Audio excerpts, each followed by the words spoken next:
Students, আজকে আমি তোমাদের ক্লাস 9-এর একটি টপিক অ্যান্টিবডির গঠন, সেই অ্যান্টিবডির গঠন সম্বন্ধে আলোচনা করব। তাহলে অ্যান্টিবডি কি? অ্যান্টিবডি হচ্ছে যখনই শরীরের মধ্যে অ্যান্টিজেন প্রবেশ করে বা শরীরের ভিতরে অ্যান্টিজেন সৃষ্টি হয়, তাহলে সেই অ্যান্টিজেনকে প্রতিহত করার জন্য শরীরের মধ্যে কিছু আমাদের প্রোটিনধর্মী উপাদান সৃষ্টি হয়। সেই উপাদানগুলো কোথা থেকে আসে? না, বি কোষ থেকে আসে। শরীরে বি কোষ রয়েছে, সেই বি কোষ থেকে আসছে একটা প্রোটিনধর্মী উপাদান, সেগুলিকেই বলা হচ্ছে কি অ্যান্টিবডি। তাহলে শরীরের মধ্যে যখন অ্যান্টিজেন আসে, সেই অ্যান্টিজেনের উপস্থিতিতে অ্যান্টিবডি উৎপন্ন হচ্ছে। এখন আমরা দেখব যে অ্যান্টিবডির গঠনটা কীরকম। অ্যান্টিবডি আমরা তাহলে কি বললাম? না, প্রোটিনধর্মী। অ্যান্টিবডি হচ্ছে ওয়াই আকৃতি বিশিষ্ট। অ্যান্টিবডির গঠন যদি দেখি তাহলে দেখব অ্যান্টিবডি ওয়াই আকৃতি বিশিষ্ট একটি গ্লাইকোপ্রোটিন। ওয়াই আকৃতি বিশিষ্ট একটি গ্লাইকোপ্রোটিন। তাহলে অ্যান্টিবডিটা কীরকম? না, ওয়াই আকৃতি বিশিষ্ট একটা গ্লাইকোপ্রোটিন। তাহলে স্ট্রাকচারটা যদি আমরা তৈরি করি, এরকম হচ্ছে ওয়াইয়ের মতো দেখতে। এবার অ্যান্টিবডির মধ্যে মোট 4টে পলিপেপটাইড শৃঙ্খল রয়েছে। 4টি পলিপেপটাইড শৃঙ্খল, পলিপেপটাইড শৃঙ্খল নিয়ে অ্যান্টিবডি তৈরি হয়। 4টি পলিপেপটাইড শৃঙ্খলের মধ্যে দুটোকে আমরা বলছি লাইট চেন, আর দুটোকে আমরা কি বলছি? না, হেভি চেন। এই দুটো, এটি আর এটি, এই দুটিকে আমরা কি বলবো? Light chain. লাইটকে আমরা এল দিয়ে প্রকাশ করি, তাহলে এই দুটো কি লাইট বা হালকা শৃঙ্খল, লাইট চেন। আর দুটি রয়েছে ভারী শৃঙ্খল বা হেভি চেন। হেভিকে আমরা এইচ দিয়ে প্রকাশ করি, তাহলে এটা হচ্ছে কি এইচ, অর্থাৎ ভারী শৃঙ্খল, এইচ চেন। তাহলে কি বললাম? না, অ্যান্টিবডি হচ্ছে ওয়াই আকৃতি বিশিষ্ট একটি গঠন। সেই ওয়াই আকৃতি বিশিষ্ট গঠনটি 4টি পলিপেপটাইড শৃঙ্খল দিয়ে তৈরি।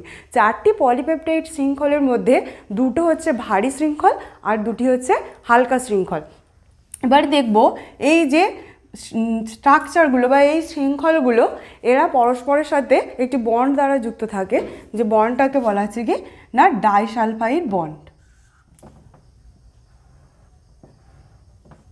এটিকে বলা হচ্ছে ডাইসালফাইড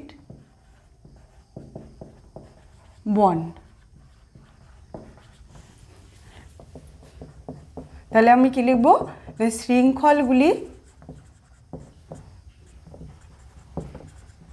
শৃঙ্খলগুলি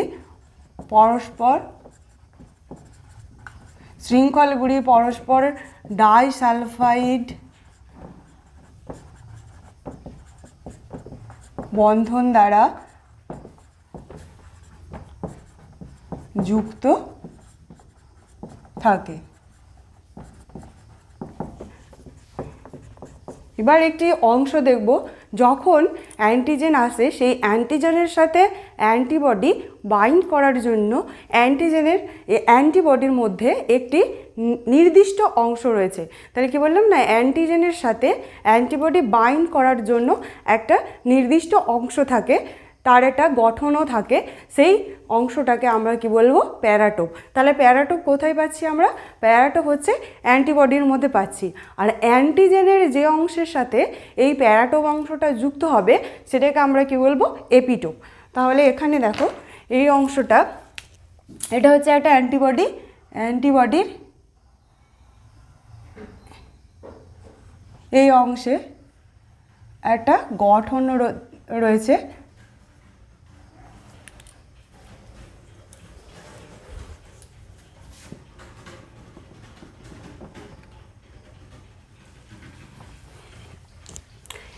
একটা বিশেষ গঠন রয়েছে। এই যে গঠন বা এই স্ট্রাকচারটাকে আমরা কি বলবো? এই গঠনটাকে আমরা বলবো প্যারাটোপ। প্যারাটোপ। আর এই প্যারাটোপ অংশের সাথে অ্যান্টিজেনের যে অংশটা যুক্ত হবে সেটাকে আমরা কি বলবো? না, এপিটোপ। এটা যদি একটা অ্যান্টিজেন হয় তাহলে এই অংশটাকে আমরা কি বলবো, এর এপিটোপ। এটা হচ্ছে অ্যান্টিজেন। তাহলে অ্যান্টিজেনের এপিটোপের সাথে অ্যান্টিবডি এর প্যারাটোপ অংশটি যুক্ত হয়, গিয়ে তার কি হয় না অ্যান্টিজেন অ্যান্টিবডি রিয়াকশান সৃষ্টি হয়। এই অ্যান্টিজেন অ্যান্টিবডি রিয়াকশানের ফলে কি হচ্ছে না শরীরের মধ্যে যে ইমিউনিটি তন্ত্রটা রয়েছে সেই ইমিউনিটি তন্ত্র কিন্তু সক্রিয় হয়। তাহলে কি হলো না যখনই এপিটোপটা প্যারাটোপের সাথে যুক্ত হলো শুরু হলো কি না অ্যান্টিজেন অ্যান্টিবডি রিয়াকশান। অ্যান্টিজেন আর অ্যান্টিবডি রিয়াকশান সৃষ্টি হলো বা প্রতিক্রিয়া বা বিক্রিয়া, অ্যান্টিজেন অ্যান্টিবডি বিক্রিয়া সৃষ্টি হলো। তারপরে কী হলো না শরীরের মধ্যে যে ইমিউনিটি সিস্টেম রয়েছে সে অ্যাক্টিভ হলো, গিয়ে ওই অ্যান্টিজেনের বিরুদ্ধে প্রতিরক্ষা ব্যবস্থা সৃষ্টি হলো। এরপরে দেখব যে এই অ্যান্টিবডি কত রকমের হয় না অ্যান্টিবডি রয়েছে মোট 5 প্রকারের। 5টি প্রকারের আমরা অ্যান্টিবডি দেখতে পাই।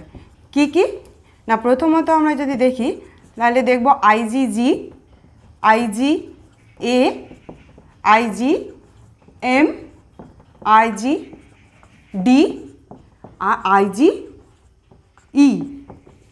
এই 5 রকমের অ্যান্টিবডি আমরা আমাদের শরীরে রক্ত বা অন্য কোনো দেহ তরল লসিকা এই সমস্ত জায়গায় পেয়ে থাকি।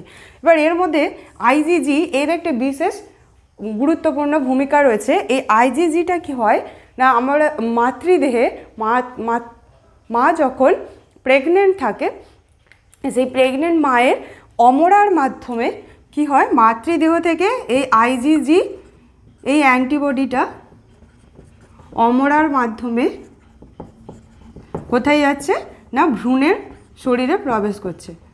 ভ্রূণের শরীরের মধ্যে এই আইজিজি অ্যান্টিবডিটা যাচ্ছে কার মাধ্যমে না অমরার মাধ্যমে। তাহলে অমরার মধ্যে যে অ্যান্টিবডিটা আমরা পাই তার নাম কি না আইজিজি। আইজিজি অ্যান্টিবডি অমরার মাধ্যমে ভ্রূণের শরীরে গিয়ে ভ্রূণের মধ্যে প্রতিরক্ষা ব্যবস্থা গড়ে তুলতে সাহায্য করে। এরপরে আরেকটা দেখব কি আইজিএটা কোথায় পাওয়া যায় না আইজিএ মাতৃদুগ্ধে প্রচুর পরিমাণে আইজিএটা পাওয়া যায়। মাতৃদুগ্ধে প্রচুর পরিমাণে কি হয় না আইজিএ থাকে। স্বাভাবিকভাবে কি হয় শিশুরা মাতৃদুগ্ধের মাধ্যমে এই আইজিএ অ্যান্টিবডিটা প্রচুর পরিমাণে পাবে এবং তাদের শরীরে প্রতিরক্ষা ব্যবস্থা গড়ে তুলতে যেটা সাহায্য করবে। এরপরে দেখব আইজিএম শরীরের মধ্যে আমরা বললাম কি সমস্ত অ্যান্টিবডি দেহ তরল রক্ত আর লসিকা এর মধ্যেই থাকে। আইজিএমও সেই রক্ত লসিকা এবং দেহ তরলে অবস্থান করে। একটা জিনিস মনে রাখতে হবে আইজিএম অ্যান্টিবডি সম্পর্কে, আইজিএম অ্যান্টিবডি হচ্ছে সবথেকে বড় অ্যান্টিবডি। সবথেকে বড় অ্যান্টিবডিকে আমরা এবি দিয়ে প্রকাশ করি, সেই জন্য আমি এখানে এবি লিখলাম, বড় হাতের এ আর ছোট হাতের বি অ্যান্টিবডি। তাহলে এই আইজিএম অ্যান্টিবডিটা হচ্ছে কি না সবথেকে বড় অ্যান্টিবডি। এরপরে আরেকটা দেখব যেটা আইজিই এই অ্যান্টিবডিটা এ কী করে না শরীরের মধ্যে কৃমির সংক্রমণ ঘটলে সেই কৃমির সংক্রমণের হাত থেকে শরীরকে রক্ষা করে। আর একটু বিশেষ গুরুত্বপূর্ণ ভূমিকা রয়েছে কি না এই অ্যালার্জির যে প্রতিক্রিয়া হয় শরীরের মধ্যে সেই অ্যালার্জির প্রতিক্রিয়া করতে কিন্তু এই আইজিই অ্যান্টিবডিটা বিশেষভাবে সাহায্য করে। তাহলে আইজিই কী দেখলাম না অ্যালার্জির প্রতিক্রিয়াতে সাহায্য করে, অ্যালার্জি প্রতিক্রিয়াতে সাহায্য করে। এগুলো ভালো করে মনে রাখতে হবে কোন অ্যান্টিবডি আমরা কোথায় পাচ্ছি আর কোনটা কিভাবে মানুষের শরীরে সাহায্য করছে দেহের প্রতিরক্ষা ব্যবস্থা গড়ে তুলতে, সেই জিনিসগুলো আমাদের ভালো করে মনে রাখতে হবে। তাহলে আইজিইটা কি বললাম না আইজিই হচ্ছে অ্যালার্জির প্রতিক্রিয়া আর কৃমির সংক্রমণ রোধ করতে সাহায্য করে। তাহলে কি দেখলাম 5 প্রকারের আমাদের অ্যান্টিবডি রয়েছে আইজিজি, আইজিএ, আইজিএম, আইজিডি আর আইজিই।